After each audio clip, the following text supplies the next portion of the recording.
No. But I mean, when she's speaking facts, really. This is really what he said. Well, meanwhile, controversial Islamic cleric Sheik Gumi, who's well known for negotiating with terrorists, says that he is prepared to personally lead an amnesty campaign for convicted IPOP leader Nnamdi Kanu if the separatist agitator publicly renounces violence and shows remorse.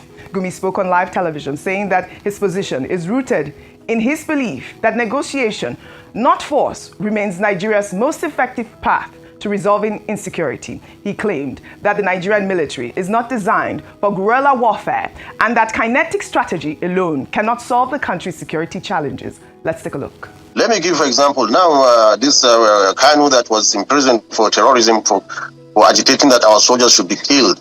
If the same Kanu now will show remorse and also call for peace, honestly, I will be in the forefront in calling for his pardoning and amnesty for him. Look, Shagari, our president, we are from the same, actually, town, or in fact, related with Shagari. He gave amnesty to Ojukwu. Well, this is quite the twist. Sheik Gumi, who has been criticized for his controversial statements, including the empty coffins conspiracy theory, is now offering to lead an amnesty campaign for Nnamdi Kanu. That irony is thick. Gumi has been advocating for negotiating with bandits and pardoning terrorists, while simultaneously opposing foreign intervention to stop those same terrorists. Meanwhile, here is a 2021 BBC interview featuring Sheik Gumi saying that kidnapping children from a school is a lesser evil than bandits who storm a town, ransack it, and kill people. Gumi made the comments shortly after 27 students had been abducted from a forestry college in Kaduna State. Let's take a look. Yes, in fact, kidnapping children from school is less evil than going into a town and ransack it. Before, we are getting death by hundreds, going into town, kill anybody, children. So now they are taking children safely without killing them. You see, now they are very careful about human lives. They are becoming careful about human lives. So before, is the mission is to go into a town in which they are having problems with them and ransack it and kill everybody. Well, Gumi's views on bandits have been widely criticized as sympathetic to criminals. He was reportedly involved in negotiating the release of the 27 students in Kaduna State in 2021. Bimba, I'd love your comment on Sheik Gumi. I mean, that 2021 video resurfaced online after the 24 Kebbi schoolgirls were released, and we heard him in that video saying that kidnapping is a lesser crime than the terrorist attacks that occur while people are being killed. He's also saying that this non-kinetic approach is better than the kinetic approach. Your thoughts? Well, Oji, I consider that an insightful broadcast, and I'm not a lawyer, I'm not a professional. I hope legal minds can speak on that. But I believe a precedent has been set with regards to what we do with insightful broadcasts, or what happens, according to the Nigerian constitution, to people who share insightful messages. Because as far as I'm concerned, trying to sanitize the kidnapping of innocent children should be something that is specifically prescribed for in Nigerian laws. And now this is what worries me, is that these are the characters that are being platformed. And these characters deserve no platform whatsoever. When Osama bin Laden had messages to share, mainstream media never gave him a platform. When all these other notorious terrorists had messages to share, mainstream media, if you watch CNN, watch BBC and all of them, they black them out. So why is BBC suddenly interested in the narrative of somebody who is promoting and trying to sanitize and whitewash the kidnapping of children? Now, as I round up, I just want to quickly say a statement on the call for the resignation of the president. And I just want to throw a question out there that,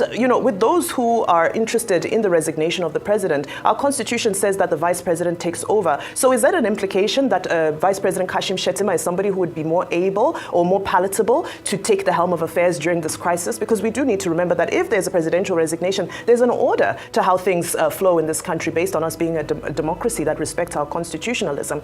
So I think also we have to be careful with some of the requests that we make in the heat of this moment. But that's unless we are okay, those who are calling for this, if they are okay with the presidency of Kashim Shettima, because that's what the constitutional order calls for. Well, nobody has called for the resignation of President Not Tinubu. on this table, but it's Nobody- On social media. On social media. No, On not social on media. social media. All this Twitter. No, social media is the Twitter voice of the intellectuals. Nigerian people, and there are real people that are But on let me social just media. also say that this differentiating of the president and vice president is interesting because they are on one ticket. Okay. So you cannot take the other and say that, oh, if one person, it's one ticket. The president saw him fit as a vice president and chose him. So saying that, oh, we go for this, it's one ticket. So they're under one party. I want to believe that it's the same ideology, it was on the same principles and, The law does manifesto. not say if the president resigns, yes. the VP2 must go. All right. Yes, what I'm There's just saying, no no, what I'm Sorry, addressing guys. I'd is like this for us to case around address both this of them. main topic about Sheik Gumi. And, Vimbai's comment here was very apt, talking about the fact that, that was an insightful broadcast. And these are the kind of people that are being, platformed to negotiate with bandits, negotiate with terrorists. He even said in one interview 2 days ago, saying that he goes into the forests with, government officials to negotiate with the terrorists. I like Vimbai's point Very, very about the apt. role of the media, Correct. No platform. whether local or foreign. A lot of people come to the media, they want to just talk, and we give them the platform because we believe in the freedom of expression. But I think that the media too, in being responsible, must also use discretion. It's not everything that you put out there.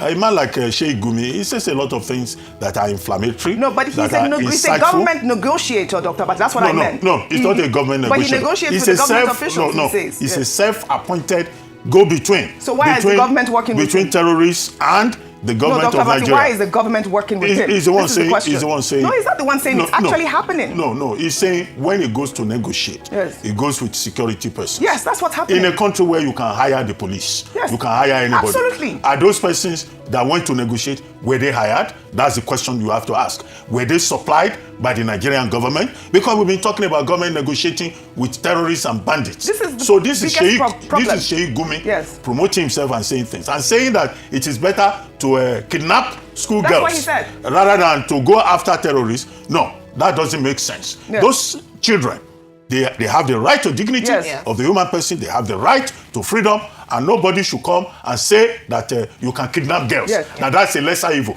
After all, we have the Child Rights Act, Right. we have the Prohibition Against Violence Act, we have all the laws that are there. The thing is to enforce the law. This same Sheik Gumi says if Mazi, Nnamdi Kanu, yes. if he shows remorse, he will go and plead on his behalf. On what authority is he pleading? This is the Where question does he I was have? asking Who gave him the role? This is What the question. constitutional authority does he have? There's a judicial process in place. We're discussing the matter, and he says he will go and get Mazi Kanu He's going to released. negotiate in his capacity as who? So these and are as the what? conversations out there, Dr. Bat, and I love the way that you summarized that because, like we said, Vimbai said, it's an insightful broadcast. An insightful broadcast, isn't it a crime, Dr. Bat? I don't know. I mean, you tell me because these are some of the. That's why I said this is the irony.